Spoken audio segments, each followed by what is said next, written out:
Hello, friends. Welcome to Podcast Vault. The purpose of this channel is to give you a better listening experience through audiobooks and informative audio content. Whether you're short on time to read or on the go, knowledge is now just a click away. Make sure to watch this video till the end to find out what we have in store for you. If you like our effort, don't forget to like, share, and subscribe to the channel. Also, comment below and let us know what kind of content you'd like to hear more of. Thank you from the bottom of our hearts for your support. At Podcast Vault, every word is for you. It is helpful to you. Oh, wow. You can just picture that moment, can't you? That sort of double take, like, why would a student write that? Exactly. And then it clicks. The student didn't write it. It was generative AI, a chat bot. And they didn't even read it. Left the AI's little signature right there. Yeah. And just for clarity, when we say generative AI, we mean things like ChatGPT, tools that can create new text, images, based on a prompt. Precisely. And look, this isn't some weird one-off thing. It's a snapshot of how AI is just, disrupting education everywhere. It really feels like 2025 is a tipping point year for AI in schools. Totally. And the issues, the questions, they're just going to get bigger unless we really dig in and understand how it's being used, how it could be used. So our mission today is to explore what we actually know about AI use in education, how it's impacting learning, teaching. Look at it from different angles. And we've gone through quite a bit for this. A key YouTube video called How AI is Ruining Education for Everyone, plus all the articles, surveys, and stories it references. That's the core of our deep dive today. Okay, so let's start unpacking. How widespread is AI in classrooms right now? Because, like you said, it feels like it just appeared overnight. It really does feel that way. Yeah. But we do have some pretty solid data already, even though these tools are quite new. There's a 2024 survey, Digital Education Council, found that, get this, 86% of university students say they use AI in their studies. 86%, wow. Yeah, and 54% use it at least weekly. And you can probably guess the most popular tool. Let me guess. ChatGPT. You got it. ChatGPT is number one. Okay, 86% in uni. That's almost everybody. What about younger students? High school?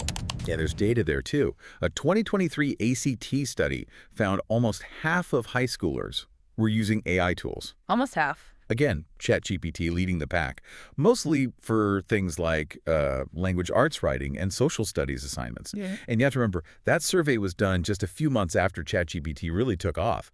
So those numbers could easily be higher now. That makes sense. Okay, but here's something that really stood out to me from the source material. What's that? It highlighted this, concerning trend. Students who are already doing well academically, they seem much more likely to use AI tools than students who are struggling.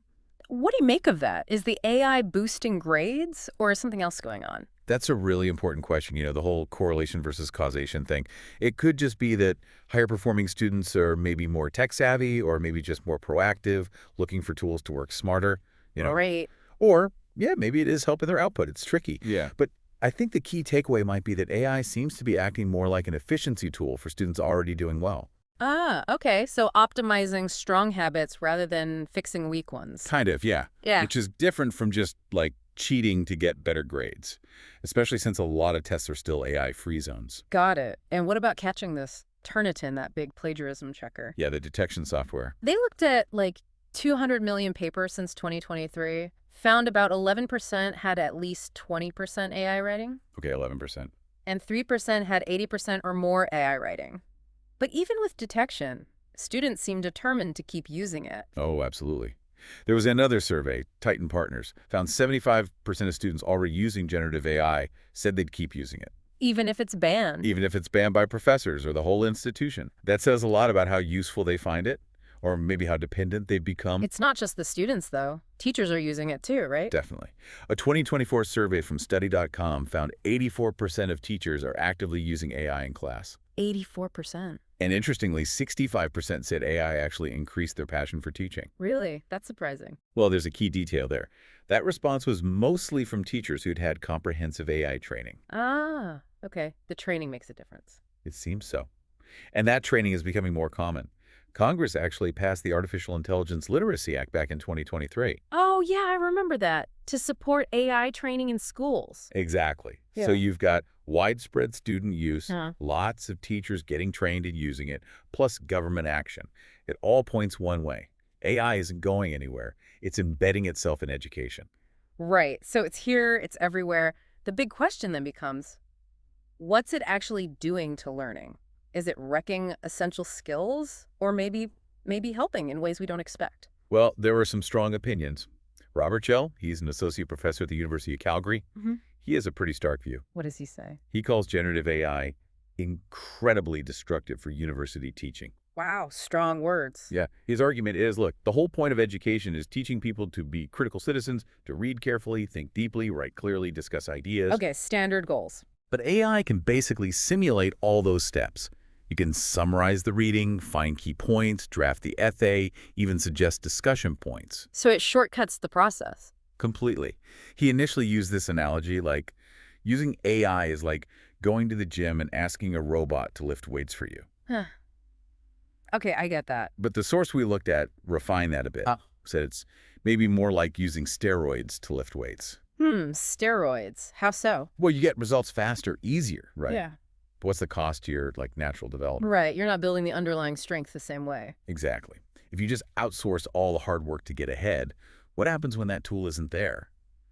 The worry is relying too much on AI, especially when you're young, could actually stunt the growth of skills like summarizing or even just coming up with your own ideas.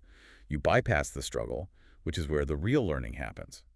And Gell pointed out something else too, this confusion around acceptable use. Yeah, that's a huge issue. Like some professors say, okay, use AI for brainstorming, but then don't use it to write the actual text. But where is the line?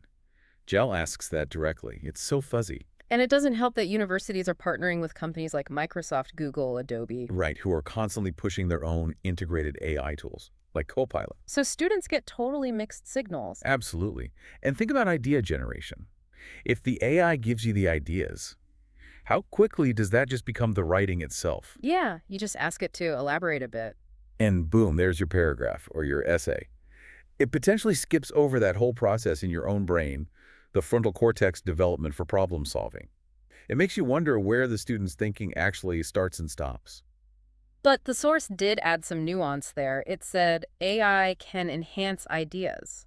Right, if you use it the right way. If you've already done the hard thinking, come up with something yourself and then use AI to maybe explore it further, like a sounding board.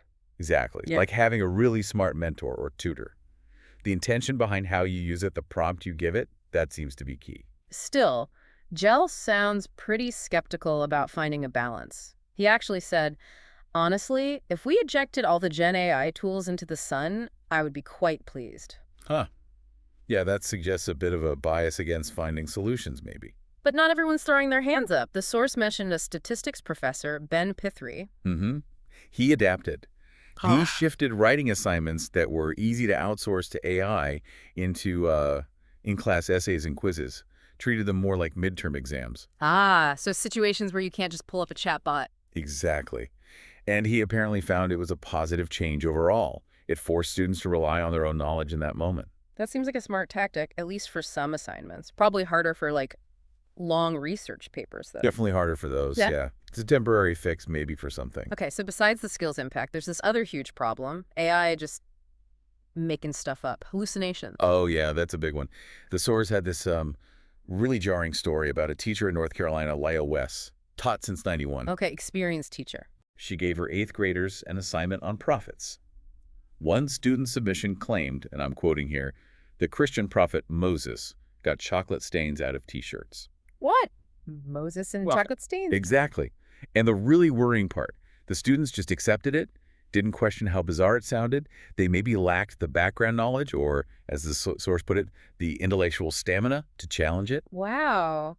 That perfectly illustrates the hallucination issue, doesn't it? It really does. Yeah. Because these large language models, they're trained to predict the next most likely word to sound plausible.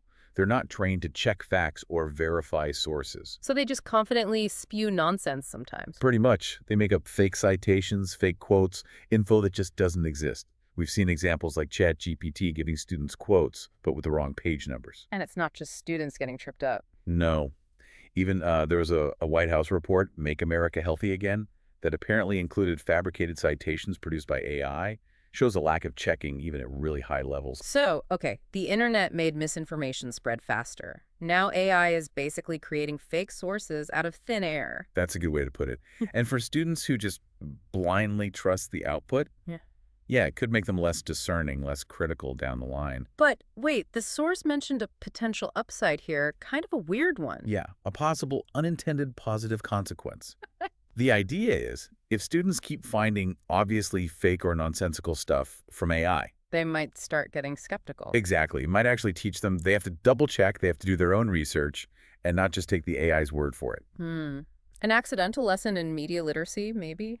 Could be. It definitely raises big questions about how we all, especially students, figure out what's trustworthy information anymore, whether it comes from a website or an AI. Verification becomes even more crucial. Okay, so given all these challenges for students, what about the teachers? How are they actually using AI in their own work? Well, we mentioned the training earlier. The source noted that while specifics on training programs are a bit scarce, one district out west used, like, play sessions first. Play sessions to make it less scary. Yeah, basically to ease anxiety. Then they moved into practical stuff, like using AI for lesson planning or maybe creating different versions of content for students at different levels. And what are some concrete examples of how teachers are using it day to day? Oh, lots of things. Creating worksheets, quizzes, grammar exercises, even generating AI images, like to visualize the settings in a novel like The Great Gatsby. Okay, so definitely being used as a time saver and assistant tool. For sure. It seems aimed at lightening the workload. But are there potential downsides for teachers relying on it too much? Absolutely. If a teacher leans too heavily on AI to create, say, their whole curriculum, what happens to their own deep subject knowledge? Right. What if a student asks a tough question about something the AI generated, and the teacher can't really explain it properly because they didn't create it? That's a real concern. And there's this example of a high school English teacher using AI to generate exemplar essays. Like model essays for students. Yeah, but the problem is AI writing often sounds, well, the source called it same-sounding, slop robot garbage. It tends to lack a unique voice. Okay, slop robot garbage is pretty descriptive. It is. And if teachers start presenting that as the ideal, the proper way to write, that could seriously mess with students developing their own authentic writing style. That's a huge potential problem, standardization over individuality. Exactly. And pushing this even further, we're starting to see the emergence of, like, AI-guided schools. Wait, AI guiding entire schools, how does that even work? It's fascinating. The idea is AI teachers, or AI systems, guiding the learning, even designing the core curriculum. Okay, that sounds futuristic. It may be a little unnerving. Tell me about that check chart example the source mentioned. Right. So in one model school, they condensed the core subjects, math, science, etc., into just 2 hours a day, powered by AI. 2 hours for all core subjects. Yep. Yeah. Which then frees up the rest of the morning and the whole afternoon for life skills. Life skills like what? Balancing a checkbook? More like assembly IKEA furniture, solving a Rubik's Cube, learning to juggle, running a mile without stopping. Really practical, hands-on stuff. Okay, I mean, who wouldn't want their kid learning to juggle and do math? That sounds pretty cool, actually. It does have an appeal, and this school reported some impressive results. Students advancing through grade levels in an average of just 80 days. 80 days? Seriously? Yeah, and standardized test scores apparently in the 90th percentile across the board. Wow. Okay, if AI can lead to kids mastering core subjects faster and gaining real-world skills, grit, independence, that does make a strong case for its potential, doesn't it? It's definitely a compelling outcome, but it also raises huge questions, right? What happens to these kids long term? How do they transition to higher education, the workforce? Yeah, what kind of college applicants are they? What happens when they hit a traditional lecture hall after being in this super efficient, AI-driven, life skills-focused environment? We just don't know yet. It's like a massive real-time experiment. So, bringing all these threads together, the prevalence, the skills debate, the teacher use, these new school models, what was the overall conclusion from the source material? Yeah. Based on everything examined, the author's bottom line was pretty clear. Right now, AI seems to be doing more harm than good in the education system overall. More harm than good. Why? The reasoning was cheating is rampant, the detection tools aren't really stopping it, and students are going to use it anyway, even if banned. Okay. But the core issue, the deeper problem identified, is that AI lets students outsource the actual process of learning, the struggle of figuring things out. The hard work part. Exactly. Which could lead to a serious decline in critical thinking, problem-solving, idea generation. especially during those really formative school years. And it wasn't just about cheating or getting wrong answers from hallucinations. No, the source argued the biggest threat might be kids losing the ability to push through difficulty, what they call grit. Grit, resilience, sticking with the problem. Yeah. If you can just hand off any struggle to an AI, you miss out on that feeling of accomplishment, that confidence boost you get from finally cracking a tough problem yourself. That makes sense. That feeling is really important for motivation. Totally. And one teacher in the source observed this directly, said over just 7 years, students' willingness to stick with challenging tasks got way shorter. How so? If they didn't understand something in like a few minutes, they'd just give up on using their own brain power and immediately look for an easy answer, chatbot, friend, whatever. Oof. That's actually kind of scary, giving up on your own brain. It really is. And that has implications way beyond just schoolwork, right? For facing challenges in life and careers, resilience is key. People always make the comparison to calculators, though. Weren't people freaked out about those too, saying they'd make kids unable to do basic math? Yeah, that comparison comes up a lot, and the source acknowledged it. Calculators were seen as cheating once. But now, they're standard tools. We just tackle harder math problems because the basic calculation is handled. Exactly. But the source draws a distinction. It says calculators just compute faster. AI, on the other hand, can potentially strip down the process of thinking entirely. So it's a different kind of outsourcing. A potentially deeper kind. However, there is potential for a positive path forward. Okay, what's the optimistic view? Using AI not as a replacement for thinking, but as a tool to help our understanding evolve. Treating it like a second brain. A second brain, not a substitute brain. Precisely. Think of it like a thesaurus. A thesaurus helps you find better words, broadens your vocabulary, but it doesn't replace your unique writing voice or your core ideas. Right, it enhances, it doesn't replace. That's the hope for AI. Right. That it can be genuinely beneficial if we learn to use it to enhance our own reasoning, not just bypass it. But how we actually get there, how that implementation looks, that's the big unknown. Yeah. As the source put it, nobody can really tell you that for sure how this is all going to shake out. So quite a journey we've taken. From that Spanish teacher's discovery to AI-run schools. It's clear AI in education is incredibly complex, moving super fast. Definitely. We've seen the huge adoption rates, the worries about basic skills and, fake information, but also these really intriguing new possibilities for teaching and learning. It's a powerful force, no doubt about it, and it's already changing things significantly. Both challenges and opportunities abound. So we really encourage you listening to this. Think about your own encounters with AI. How does it affect how you learn or solve problems?